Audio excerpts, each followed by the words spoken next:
A car dealership manager declined to sell a luxury SUV to a black man, only to later discover he was the owner of the company. The sun hung high over Buckhead, one of the most affluent neighborhoods in Atlanta, Georgia. Glass buildings reflected the afternoon sunlight, and the streets buzzed with the quiet opulence of high-end vehicles cruising by. Inside Hamilton Prestige Motors, a dealership that prided itself on serving an elite clientele, Madeline Burke stood behind a sleek mahogany desk, surveying the showroom like a queen presiding over her realm. At 47 years old, Madeline had spent nearly 2 decades in the luxury auto sales industry. She wasn't merely a manager. She was a gatekeeper, ensuring that only serious buyers walked away with the keys to one of the high-end vehicles that shimmered under the showroom lights. She possessed an eye for class, for wealth, for discerning who belonged and who did not. The bell above the glass doors chimed as a man stepped inside, tall, broad-shouldered, in his mid-40s, dressed in a simple navy hoodie, dark jeans, and sneakers that had seen better days. His posture was relaxed, and his expression unreadable. He glanced around, taking in the polished showroom floor, the lineup of gleaming luxury SUVs, and the framed awards adorning the walls. Madeline took one look at him and concluded everything she needed to know. Definitely not a buyer. She turned to her sales associate, Greg, who had been eyeing the man with curiosity. "Don't waste your time," she murmured, adjusting the diamond bracelet on her wrist. "He's just looking." Greg hesitated but said nothing. They had worked together long enough to understand that when Madeline made a judgment call, no one questioned it. But the man wasn't merely browsing.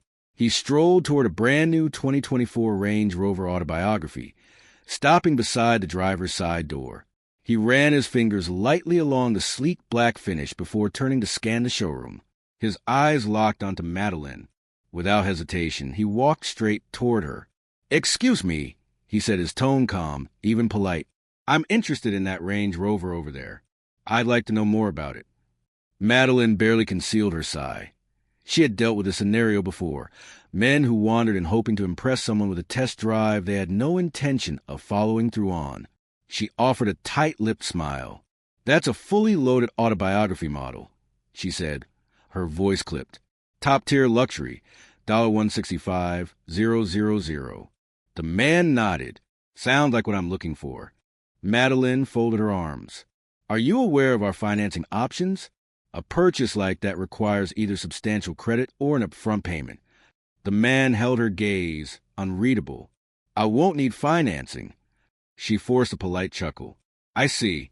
Well, if you're serious about purchasing, we'll need to run a soft credit check before moving forward. It's company policy." Greg shifted uneasily, glancing at Madeline. They both knew that wasn't actually company policy, but the man showed no reaction, no annoyance, no protest. He simply reached into his pocket and pulled out a sleek black card holder. "I'd like to test drive it."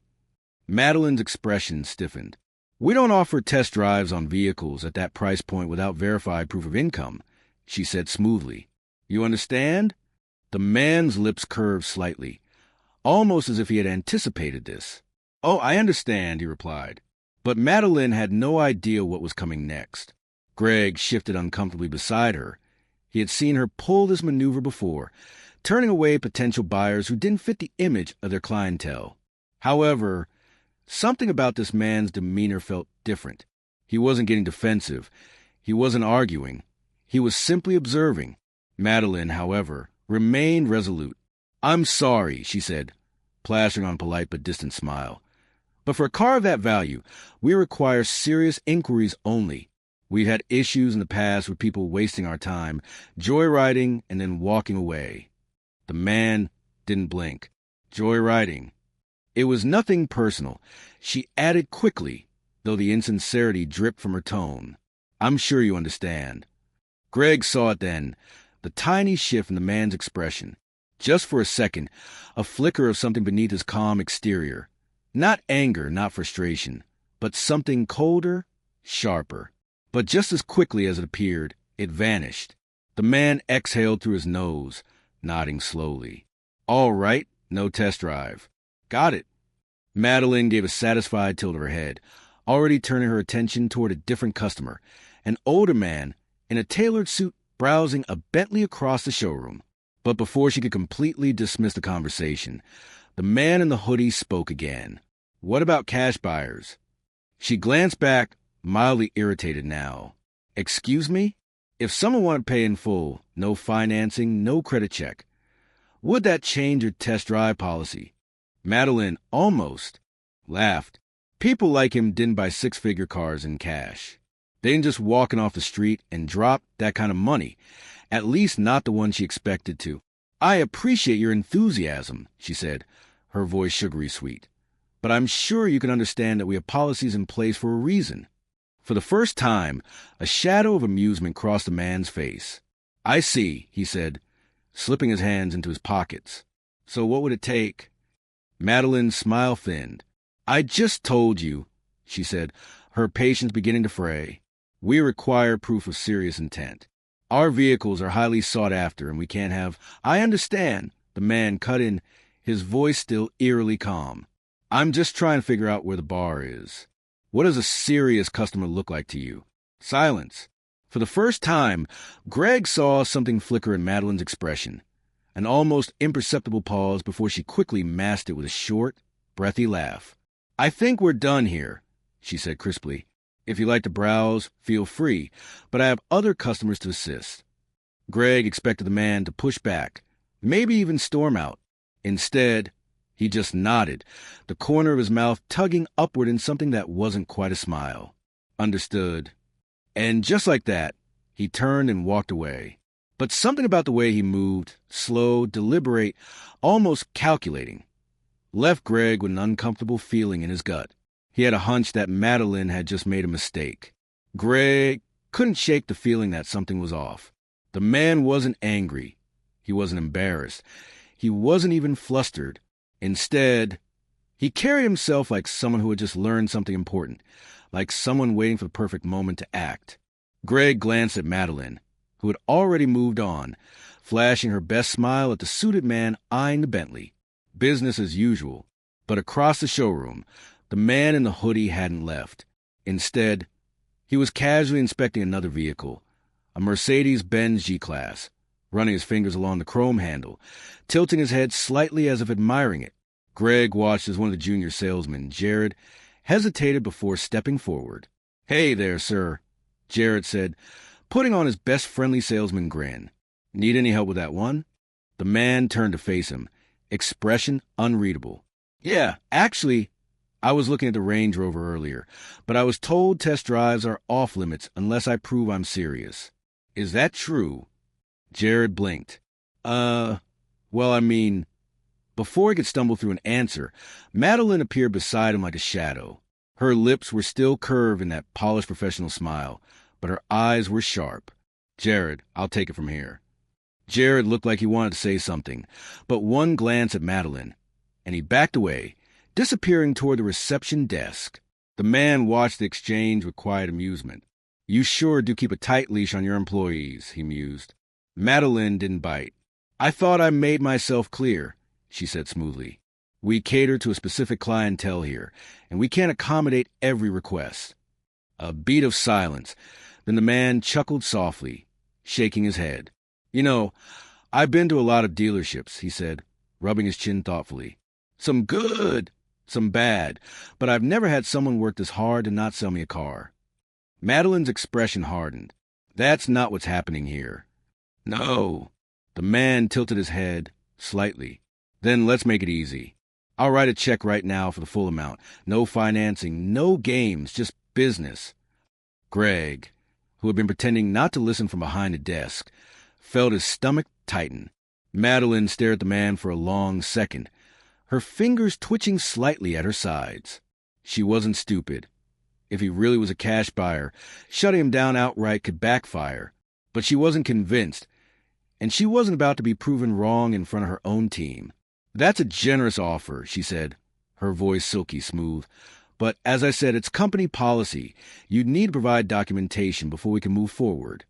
The man held her gaze for a moment, then slowly pulled out his wallet, flipping it open. A Black American Express Centurion card sat inside. Greg's eyes widened. Madeline didn't move. The man let the silence stretch, letting her take it in. Then he tucked the card back into his pocket. "No test drive, huh?" he said finally, his voice laced with something Greg couldn't quite place. Madeline lifted her chin, her professional mask still intact. "I'm afraid not." The man studied her for another long beat. Then, without another word, he turned and walked away. But Greg could see it. Madeline had just stepped into something she wasn't ready for. Greg could feel the weight of the silence in the showroom. Madeline stood stiffly, her jaw set, her hands clasped tightly in front of her. She had just dismissed a man who had flashed a Centurion card. The K. IND card only high-net-worth individuals carried, and yet she had still refused him. Greg swallowed hard. That didn't look good. Across the room, the man didn't storm out. He didn't even seem rattled. Instead, he took his time walking past the rows of high-end cars, as if he owned the place. He ran a hand over the smooth hoods, nodding slightly to himself, almost like he was taking notes. Then the glass door swung open, and a sharply dressed man in his mid-50s, graying hair, tailored navy suit, stepped inside with an air of authority. His polished leather shoes barely made a sound against the tiled floor. Greg's stomach dropped. Elliot Gaines, regional director. Madeline saw him too. She straightened immediately, her entire demeanor shifting. "Mr. Gaines," she greeted, her voice light and professional. "What a pleasant surprise. What brings you in today?" Elliot's gaze barely flicked to her. Instead, he was looking at the man in the hoodie, and then his face lit up. "There he is." Elliot strode forward, hand outstretched. "Jordan, I was just about to call you." Greg felt the air shift in the room.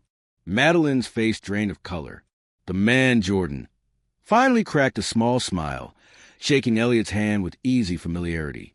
"Good to see you, Elliot," he said smoothly. "I was just having a look around." Elliot chuckled, clapping him on the shoulder. "I told you this is one of our finest locations. You'll love it here." Greg swore he saw it then, the moment it hit Madeline. Her posture was too rigid, her breath too shallow. "Wait," she said, her voice quieter now, more cautious. "You know each other?" Elliot blinked, finally turning to her. "Of course." Then, with a broad grin, he gestured to Jordan.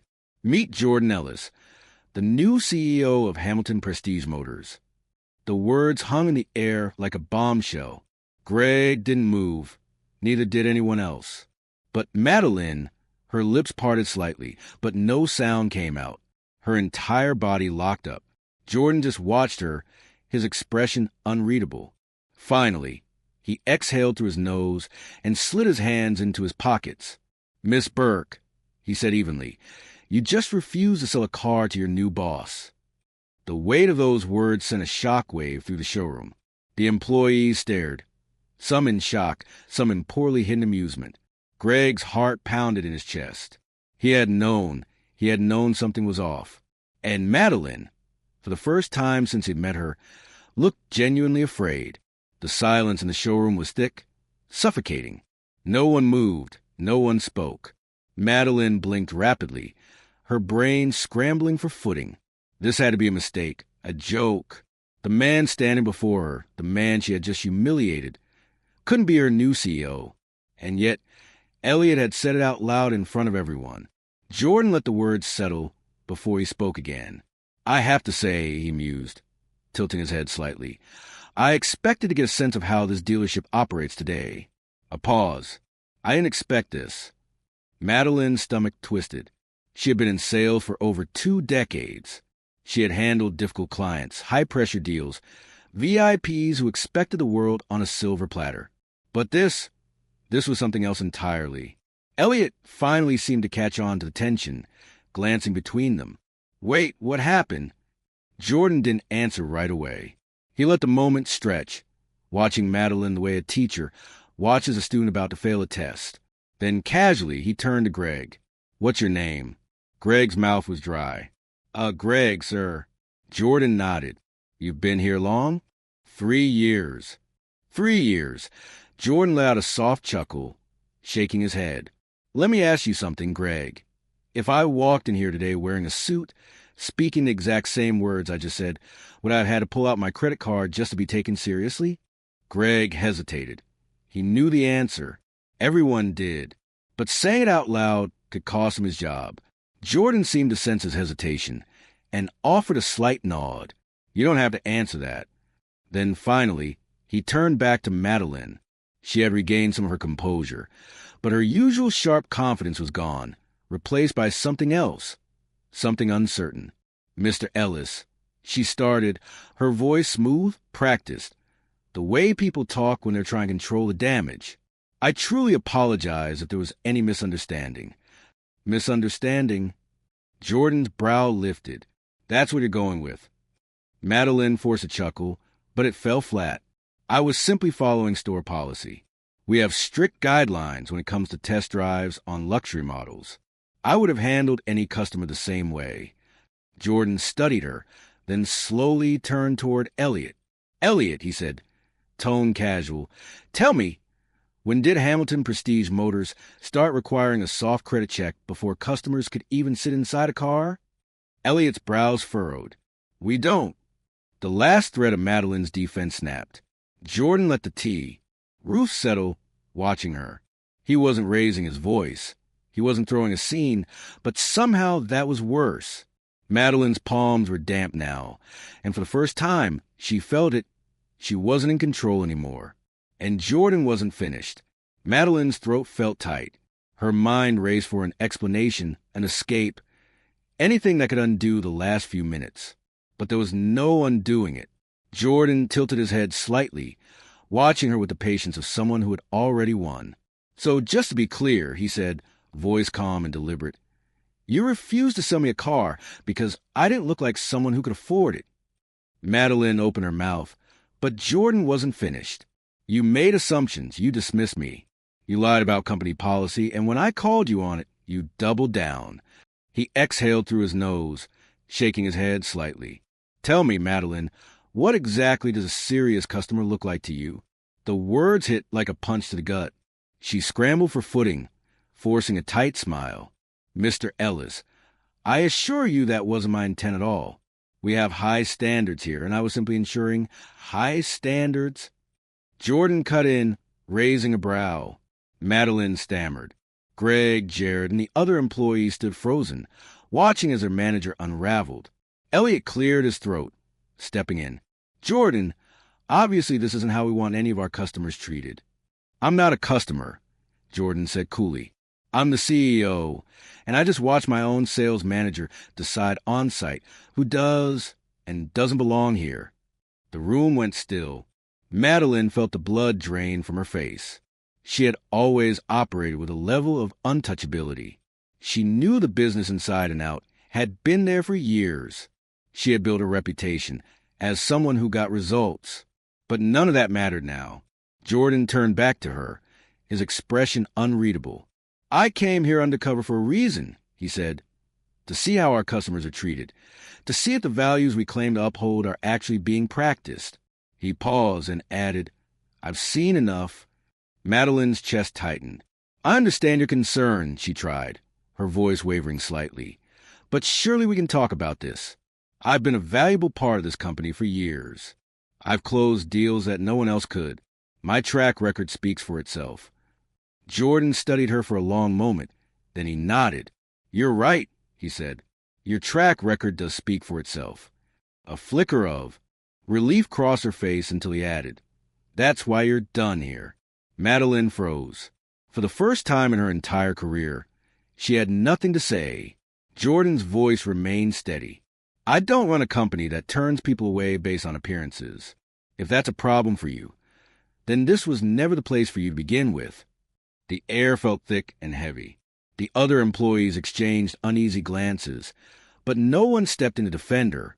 Elliot exhaled, rubbing his temple. He wasn't going to fight it. Madeline swallowed hard, her body rigid. Jordan waited for a response. But for the first time in her life, she had nothing left to say. And with that, the conversation was over. Madeline stood there frozen. Everything she had built, everything she had worked for, gone just like that. The weight of the moment sank in, pressing against her chest like a vice. She wanted to fight back, to argue, to plead her case, but deep down, She knew there was no talking her way out of this. She had done this to herself. The employees remained silent, some stealing glances at each other, others staring at the floor. No one stepped forward to defend her. And Jordan, he didn't gloat. He didn't raise his voice. He simply watched her with the quiet understanding of a man who had seen this story play out before. Finally, he turned to Elliot. "We need to have a conversation about the hiring and training process," he said. "This isn't about one employee. It's about the culture we allow." Elliot nodded slowly, rubbing his chin. "Understood." Jordan glanced around the showroom. "I'll be personally reviewing the way things are run here. Some things are going to change." Greg exhaled slowly, feeling the tension shift. For the first time, it felt like someone in charge actually cared. Jordan then turned back to Madeline one last time. "I hope this is a lesson," he said, "because the real loss here isn't just your job. It's the opportunity to be better, to do better." Madeline's jaw tightened, but she said nothing. Jordan nodded once. "Good luck." And with that, he walked away, leaving her standing there alone. As Jordan exited the showroom, the employees finally began to move. The air felt lighter, different, as if a shift had taken place. Greg exchanged glances with Jared, a silent acknowledgement passing between them. This wasn't just about one bad manager. It was about how people are treated, about how power and assumptions can shape an entire workplace. Jordan had walked in expecting to see a business in action. Instead, he had exposed a problem much larger than one person. It's easy to assume, easy to judge people based on appearances, on first impressions. But how often do we stop and question our own biases? Madeline thought she knew who belonged and who didn't. She thought she was in control, but in the end, the only thing she controlled was her own downfall. If this story made you think, even for a second, then share it. Let's start conversations that matter. And if you haven't yet, subscribe for more stories that challenge the way we see the world, because the smallest decisions can have the biggest consequences.